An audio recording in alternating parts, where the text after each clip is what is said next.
Shalom Godly Family yang dikasih Tuhan. Mari kita menikmati teh hangat, teduhkan hati, hadirkan semangat bersama firman Tuhan yang terambil dari Mazmur 37 ayat 23 sampai ayat yang ke-26.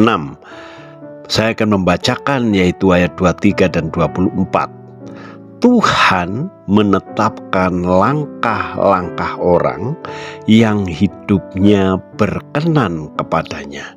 Apabila ia jatuh, tidaklah sampai tergeletak, sebab Tuhan menopang tangannya.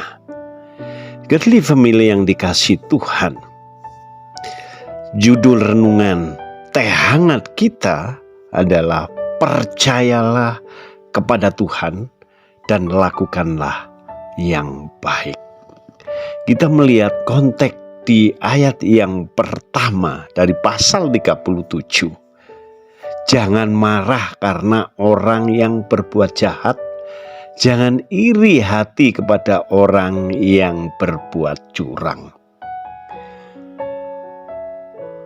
Kenapa kita harus tetap percaya kepada Allah di dalam menjalani kehidupan ini dan tantangan-tantangan yang dihadapkan atau diperhadapkan dalam kehidupan kita?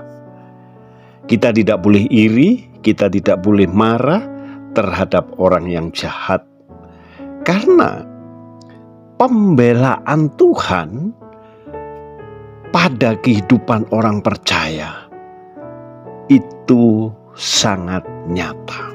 Kita harus tahu, kita harus yakin agar kita tetap percaya dan mengandalkan Tuhan. Yang pertama, kenapa kita percaya kepada Tuhan dan melakukan yang baik? Karena Tuhan menetapkan langkah-langkah hidup orang percaya. Kita harus berlaku setia.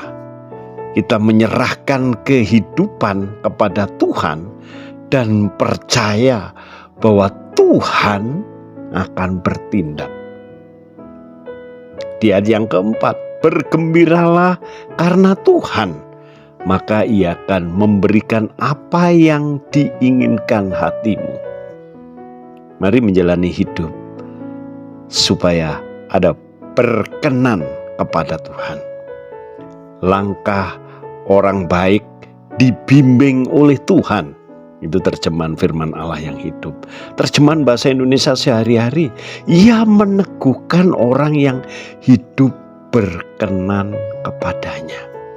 Yakinlah dan tetap percaya dan berbuat baik, karena langkah-langkah orang percaya sudah ditetapkan oleh Tuhan. Yang kedua, apabila ia jatuh, tidak sampai tergeletak, sebab Tuhan menopang tangannya. Kenapa kita harus tetap percaya? Orang benar, orang yang dibenarkan oleh Tuhan bisa jatuh, tetapi tidak sampai tergeletak, karena tangan Tuhan menopang. Jatuh tidak parah karena tangan Tuhan menopang. Terjemahan firman Allah yang hidup. Bila jatuh tidak sampai luka parah, sebab Tuhan memegang tangannya. Di dalam Amsal 24 ayat 16, 7 kali orang benar jatuh, Tuhan tetap menopang. 7 kali juga Dia akan bangkit kembali. Orang benar ada di dalam topangan tangan kuasa Allah yang maha besar. Dan yang ketiga, Tuhan tidak pernah meninggalkan orang benar.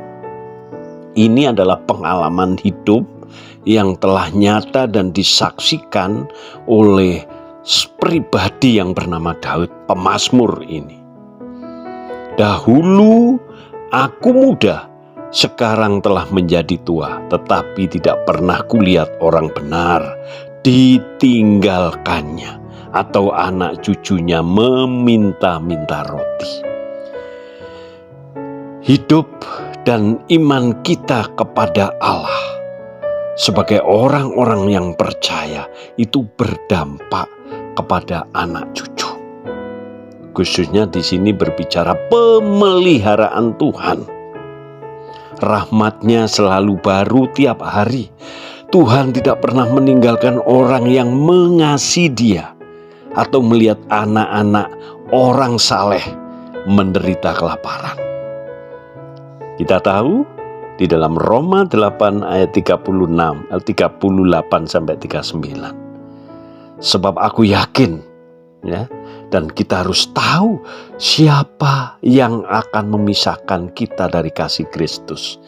Penindasankah, kesesakankah, penganiayaankah, kelaparankah, ketelanjangankah, bahaya atau pedang? Tidak ada satu pun yang bisa memisahkan kita dari kasih Kristus. Itu adalah pemeliharaan Tuhan. Mari kita tetap percaya dan melakukan yang baik. Itu yang Tuhan bela dalam hidup kita. Amin. Mari kita berdoa. Terima kasih Tuhan untuk firman-Mu yang terus menguatkan kami.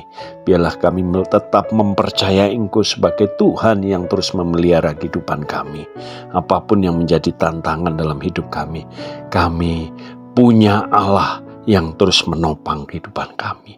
Di dalam nama Yesus kami berdoa. Amin.